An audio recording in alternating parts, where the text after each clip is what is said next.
welcome Rag Elnyg in this new opening. Today we are opening a new artist community here in Arabian Katu, Helsinki.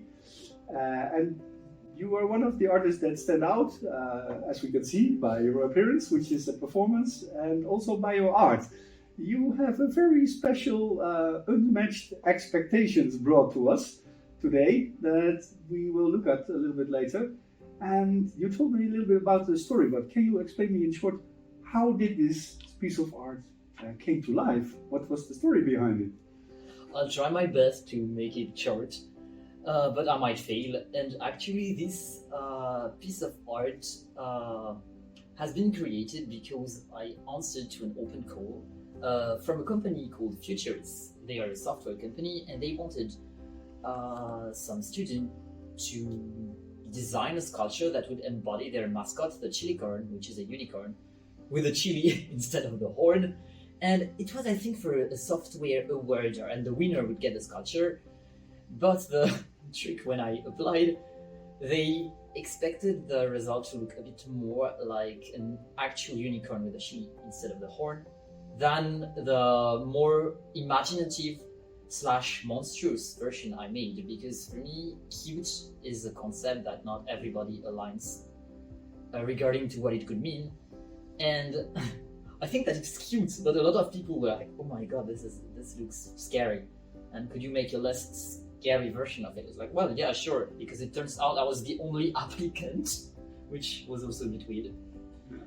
But then, yeah, so I made another sculpture for them, which would look more like a unicorn. It was iron cast with a wooden base, and I painted it, spray painted parts of it, to be more specific. And the trick is that the sculpture that I previously made, I spent a lot of time to make.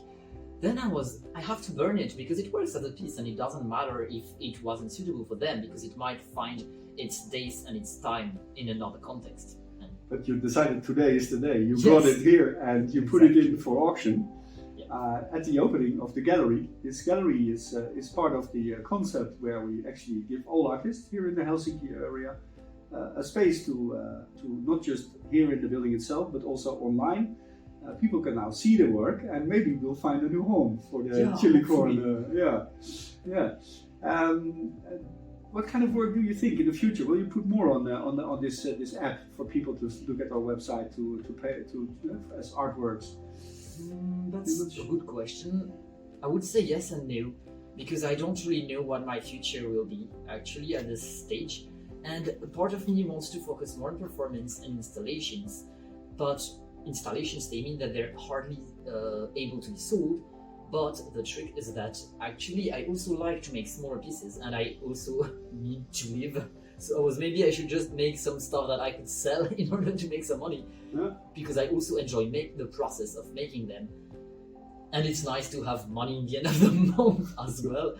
But I don't know, I'm not sure about how, because it also comes with the projects I apply for and how things get. And now I will apply for a dance company, so maybe next year you will be a dance performer. Yeah, that would you're be multiple disciplinary performance artist. So let's see. But let's see if we can find a new home for this lonesome unicorn today. Oh, that would be great. Yeah, that's great.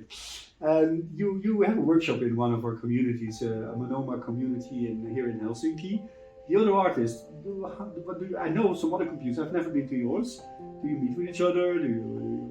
Actually, not that much, but it's why I like this area. I feel there are different types of people, and some artists might more look for this artsy community where everybody knows each other and everybody bonds. But I'm sometimes having this issue with safe spaces that then when you're not exactly like everyone else, they start to get mean at you.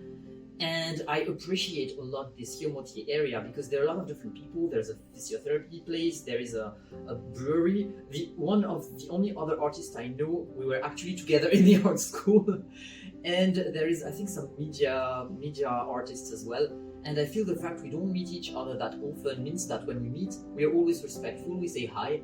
And we might not need to go further, but things are always, in my opinion, staying nice. And also, I feel one community is not taking over another. The fact that we are different people, that beer making people, doctors, people from very different backgrounds. It's not like artists are going to be mean at the brewery people, or only doctors are going to be mean at the only artist left there, and that's the thing I like about this area. It's really funny that you pointed out, because that was exactly one of the reasons when we started that we wanted to build communities. Actually, the company motto is Reshape Urban Living Together.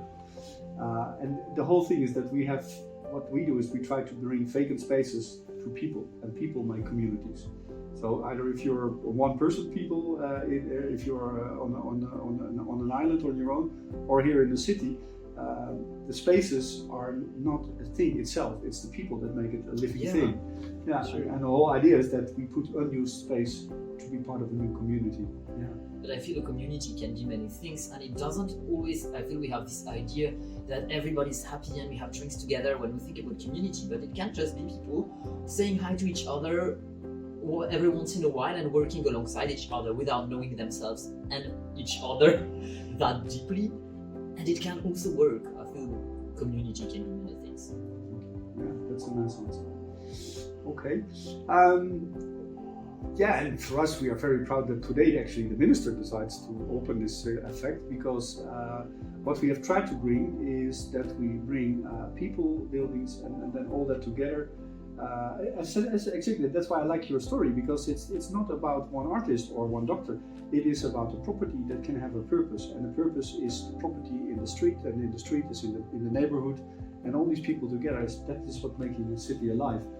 And different people being able to coexist or to keep nice relationships, whatever, regardless to how different they can be. Because amongst like-minded people, like in the art scene, I always say, keep in mind, it's only my opinion, but I feel I also happen to be transgender, so I have been in the LGBTQI community, and I had an issue with safe spaces, and I found out that often they're not as safe as we think they are. So that's why I appreciate spaces for a lot of very different people to coexist, because it means we are able to know we are going to disagree with each other, but we can still live together and respect each other regarding to that. You show that you have a vulnerable side, but what I can see is also a very brave person who dares to be performing yourself in a very expressive way, where the majority, like we all chose pink because we want to show we're a pink. But pink is also a bold, well, maybe not so much today in Finland, but pink has been a thing that wasn't so widespread before, so I still feel that pink is actually more fuchsia, nice, but okay. And a bold color to show. Yeah. No, but your appearance is very brave. You choose to be very outspoken and very. It's hard to forget if I meet you, and I will remember your name. Nice. So that's also a kind of a bravery. So you show two things at once: vulnerability versus a brave, expressive mindset. To decide to do this. Yeah. Since I'm not doing it in pure pose. No. Yeah. Yes. Most of the people pick blue or grey clothes and grey cars. And it's good to have color in the world. Let's put it that way. So I appreciate that you bring color and expression. No, yeah, when I meant, well, I'm not doing it in pure pose, I meant that I'm not my personality, I'm not doing it in pure pose, but of course the way I dress or aesthetical choices that I make being aware of the world we live in. But then what a lot of people don't understand is that sometimes it is indeed brave. That's why I appreciate your comments, because I feel that a lot of people think I could just dress like everybody else. But it's just that, of course I could, but it would be really boring for me because it's not the way I feel. You want to express. Yeah, and I think people who love to be dressed a more average way, it's also their right, and there's nothing wrong with that. But I hate when people think I do that for attention, because it's not the case. I just happen to have different aesthetical tastes. If everybody would dress like me, I'd be happy. Like, nobody would comment on me. I would be like blissfully average. Maybe the other 95% is afraid to stand out. Yeah, but they make it look like it's me who's looking for attention, because it's easier than to think they might be afraid to stand out. Yeah. So, probably, but at least that's how I feel. Yeah, I can understand. So I suggest we go to your piece of art, and you tell a little bit about it. You already told briefly the story. A little accident happened, but I think a little accident is what you did. And again, I think that is part of your character and the way you are. You took that disaster, which it was, into let's put a new story on. So let's go there and see what happened.